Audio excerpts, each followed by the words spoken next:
बेटा मैं time management की बात आपको करता हूँ, ध्यान दीजिएगा पूरा, यहाँ पे काफी हेल्प मिलेगी आपको। Sir others are saying that CLAT Ignite magazine will not be enough, तो आपकी इच्छा है आप अदर्स को सुनिए या अभिमन्यु सर को, that is totally your call. For exam you have to apart from this.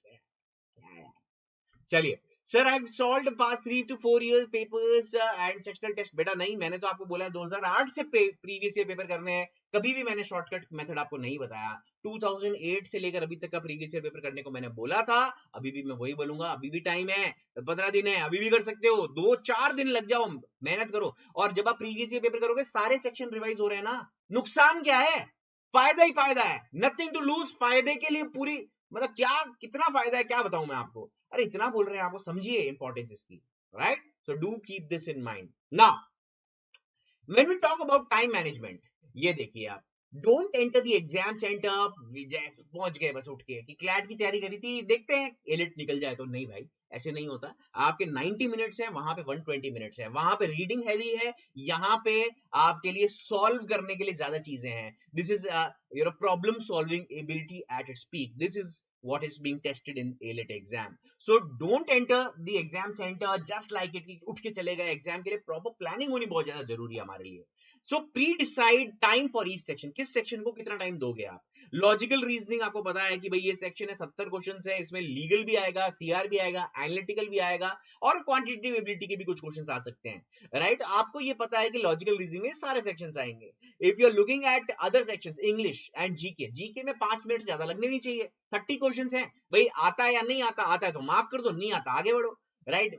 Next section English, English में भी अगेन बहुत ज्यादा रीडिंग करनी नहीं है जैसा कि क्लैट में था, और आपने ऑलरेडी इतनी रीडिंग करी है कि आपके पास एक स्पीड का एडवांटेज ऑलरेडी होगा if you have given subsequent मतलब sufficient amount of mock tests, right? तो ये एडवांटेज मिल जाता है हमें। तो टाइम इसी हिसाब से आप अकोमोडेट कीजिए। जीके दे दिया, इंग्लिश कर दिया फटाफट से 10 मिनट के अंदर, 15 मिनट मैक्स आपने दे दिया भाई इंग्लिश को, चलिए 20 मिनट्स दे दिया आपने, तो आपके पास 25 मिनट में आपने कर लिया। अब आपके पास 65 मिनट है, 65 मिनट से आपके पास 70 क्वेश्चंस करने के लिए लॉजिकल रीजनिंग के। कोशिश कीजिए अगर आपका इंग्लिश स्ट्रेंथ नहीं है तो और थोड़ा सा कम टाइम दे इंग्लिश को और ज्यादा टाइम दे लॉजिकल को, राइट? जो बच्चा, अगर आपको पता है कि अगर इफ देयर इज क्लैश, अगर एक ही नंबर एक ही रैंक पे 2 बच्चे रहे तो जिसका स्कोर ज्यादा आएगा लॉजिकल रीजनिंग में, that student will get ahead, right? उसको बेहतर रैंक मिल जाएगी, that student will get priority. In case logical reasoning marks are same, what will happen in that case, who is elder, and if age is also same, for some strange reason age भी same हो गई, मतलब दिन भी same हो गया, तो उस केस में कंप्यूटराइज्ड ड्रॉ फ्लोट्स निकलेंगे, राइट? पर आपकी रैंक जो है टाई ब्रेकर जरूर होगा ही होगा।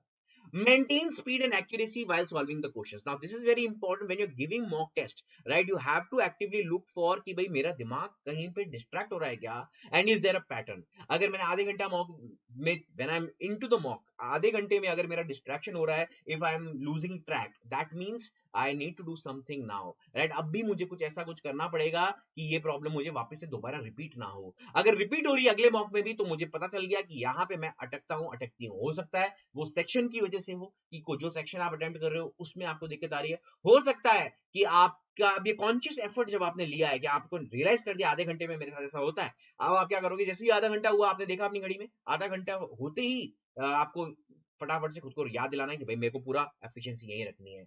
सो whatever problems you can find through mock test, find them, right? ढूंढिए प्रॉब्लम्स को, आपको प्रॉब्लम ढूंढनी है, प्रॉब्लम ढूंढोगे तभी तो सोल्यूशन मिल पाएगा, और जो प्रॉब्लम्स अभी अगर हमने सोल्यूशन ढूंढ लिया तो एग्जाम में वो सब प्रॉब्लम्स हमारी स्ट्रेंथ बन जाएगी। तो ये आप समझिएगा importance of finding out problems. Problems are good, problems are brilliant, both these factors will help decide your score as well as the college। कौन सा फैक्टर, कौन सा फैक्टर है जी? Speed and accuracy. तो